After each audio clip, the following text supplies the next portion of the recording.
The Hollow Below. As read by me, the Whispering Curator.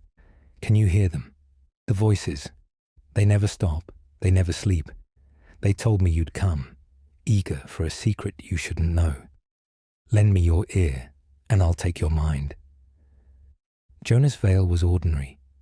Not the kind of ordinary that blends into the crowd, but the kind that grates, slowly, endlessly, like the ticking of a clock in a room where time never brings relief.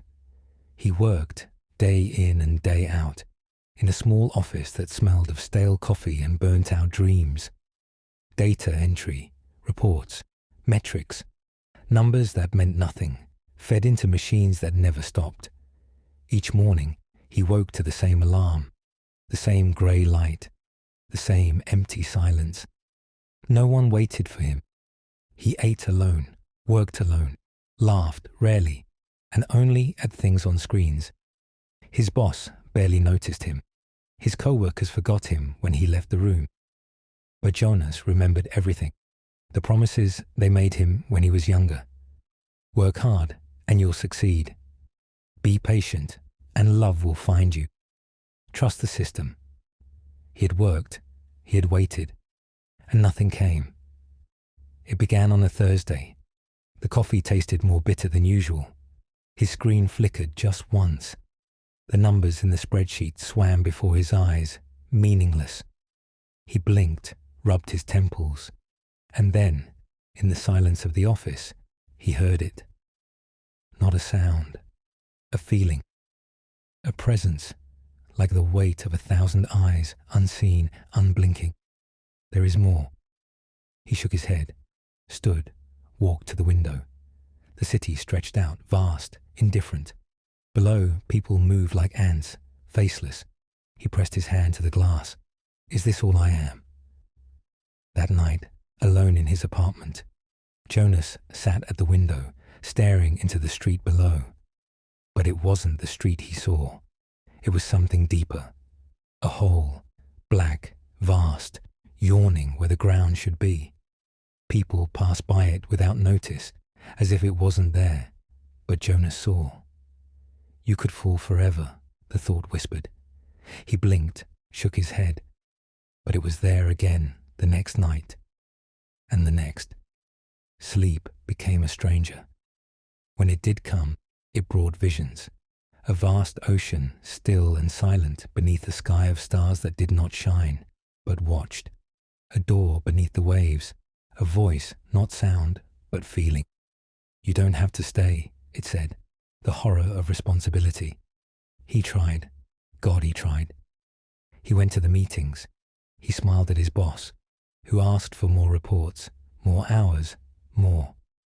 We're counting on you, Jonas. His phone buzzed with reminders. Rent due. Submit your taxes. Doctor's appointment. His life was a list, a ledger of things undone, never ending. He called his mother. She asked why he hadn't found a girl yet. You're not getting any younger, she said. At night, he saw it again. The hollow. Not in dreams now. In the street, beneath his feet, in the reflection of his screen. A door, opening wider.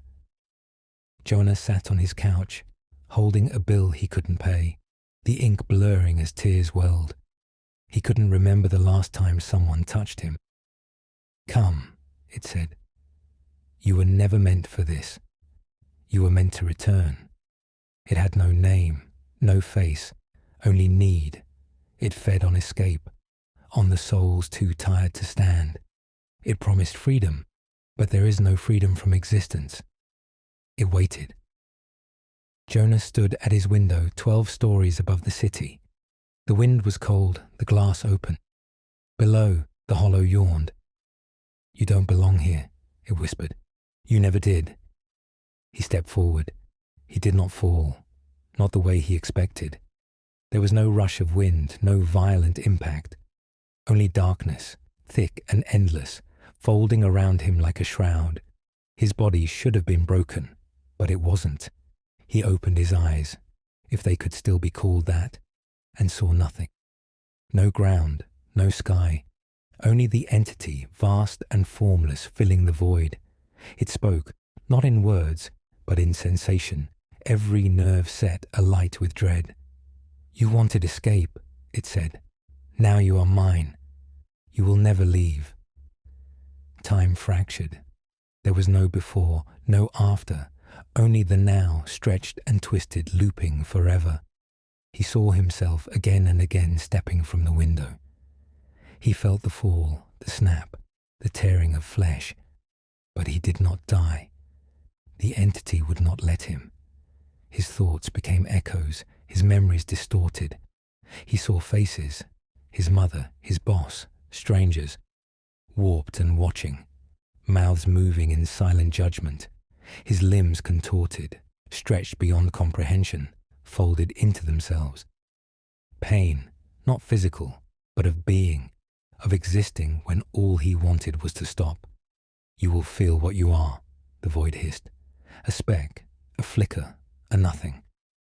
You thought death would save you, but death is mine. Jonas screamed, but the scream never left. It spun, returned, became a song the hollow sang to itself. It was unmade and remade over and over. There was no escape, no end, only the hollow and his place within it. The body was found quickly. A woman, walking her dog, screamed. The police came, faces blank with routine. Inside the apartment, they found bills, an unopened letter from HR, a flickering computer screen, and on the desk, a note. I just wanted it to stop. But outside nothing changed. The city moved. The world spun. And the hollow waited for the next. Now you've heard it, as he did, as I have told it. Despair, duty, emptiness. Are you ready for another? Or shall we sink even darker next?